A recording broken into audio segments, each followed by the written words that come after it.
ಇದ್ದಕ್ಕಿದ್ದಂಗೆ ಪೊಲೀಸ್ನವ್ರ ಮೇಲೆ ಅಷ್ಟೊಂದು ಪ್ರೀತಿ ವಿಶ್ವಾಸ, ಅಲ್ಲೆಲ್ಲ ಮಂಗಳೂರು ಹೋಗ್ತಾರೆ, ಅಶೋಕ್ ಇವರೆಲ್ಲ ಹೋಗಿ ಪೊಲೀಸ್ನವ್ರಿಗೆ ಧಮಕಿ ಹಾಕ್ತಾರೆ.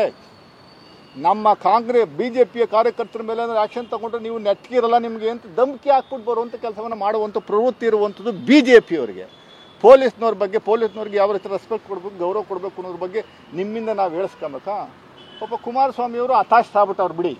ಅವ್ರದ್ದು ನೇರವಾದ ಟಾರ್ಗೆಟು ಬರೀ ಡಿ ಕೆ ಶಿವಕುಮಾರು ಯಾವ ಕಾರಣಕ್ಕೂ ಯಾವ ಸ್ಥಾನದಲ್ಲೂ ಇರಬಾರ್ದು, ಒಕ್ಕಲಿಗರ ಒಂದು ಮುಖಂಡತ್ವವನ್ನು ಅವ್ರು ನೆಕ್ಸ್ಟ್ ಮುಂದಿನ ದಿನಗಳಲ್ಲಿ ವಹಿಸಬಾರ್ದು ಅನ್ನುವಂಥದ್ದು ಏಕೈಕ ಉದ್ದೇಶ.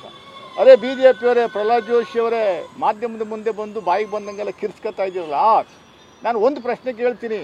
ಈ ರಾಜ್ಯದಲ್ಲಿ BJP ಈ ಮಟ್ಟಕ್ಕೆ ಬೆಳೆಯುವಂಥದ್ದಕ್ಕೆ ಪ್ರಮುಖವಾದ ಕಾರಣಕರ್ತರೆ ಮಿಸ್ಟರ್ BS ಯಡಿಯೂರಪ್ಪ. BS ಯಡಿಯೂರಪ್ಪನವರ ಫೋಟೋ ಇಲ್ಲದೆ ಇವತ್ತು ನೀವು ಬ್ಯಾನರಲ್ಲಿ ಪ್ರೆಸ್ ಮೀಟ್ ಮಾಡಿದ್ದೀರ. 11 ವರ್ಷದ ಒಂದು ದೊಡ್ಡ ಮಟ್ಟದ ಮೋದಿಯವರ ಏನು ನಾವು ಅಚೀವ್ಮೆಂಟ್ ಮಾಡಿದ್ದೀವಿ, ಆ ಅಚೀವ್ಮೆಂಟ್ಗೆ ಹಿಂದ್ಗಡೆ ಇವತ್ತು ನಿಮ್ಮ BJP ಕಚೇರಿನಲ್ಲಿ ಇವರು ಯಡಿಯೂರಪ್ಪನವ್ರ ಫೋಟೋ ಇದೆಯಾ? BS ಯಡಿಯೂರಪ್ಪನವ್ರ ಫೋಟೋ ಇದೆಯನ್ರಿ? ಆಲ್ರೆಡಿ ಡಸ್ಟ್ಬಿನ್ಗೆ ಹಾಕ್ಬಿಟ್ರ BS ಯಡಿಯೂರಪ್ಪನ. ವಿಜಯೇಂದ್ರ ನೀನು ನಾಚಿಕೆ ಆಗಬೇಕು.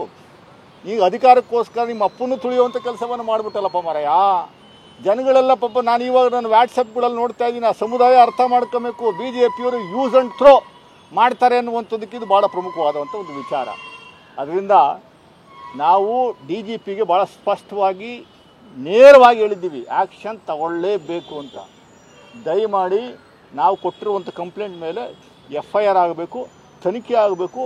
ಈ ಮೆಸೇಜು ಎಷ್ಟರ ಮಟ್ಟಿಗೆ ಅದು ಇನ್ಫ್ಲೂಯೆನ್ಸ್ ಆಗಿದೆ ಜನಗಳಿಗೆ ಅನ್ನುವಂಥದ್ದು ನೀವು ಕಂಡುಹಿಡಿಬೇಕು. ಇಮ್ಮಿಡಿಯೇಟಾಗಿ FIR ಆಗಬೇಕು ಅನ್ನುವಂಥದ್ದು ನಾವು ಒತ್ತಾಯವನ್ನು ಮಾಡಿದ್ದೀವಿ BJP JDSನವ್ರ ವಿರುದ್ಧ.